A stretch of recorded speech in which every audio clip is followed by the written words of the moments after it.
Аз изповядвам, че моят син ще хвали Господа. Аз изповядвам, че моят син няма да има изгубено време в живота си. Аз изповядвам, че олтарът на моят син няма да бъде празен. Аз изповядвам, че моят син ще взима правилни решения в живота си. Аз изповядвам, че моят син ще бъде покорен на Духът. Аз изповядвам, че моят син ще изпълнява волята ти.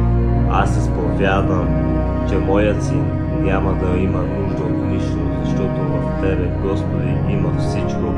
Аз изповядвам, че моят син още от младените си ще те издига, ще те хвали и ще те служи, Господи. Аз изповядвам, че моят син ще издига великото ти свято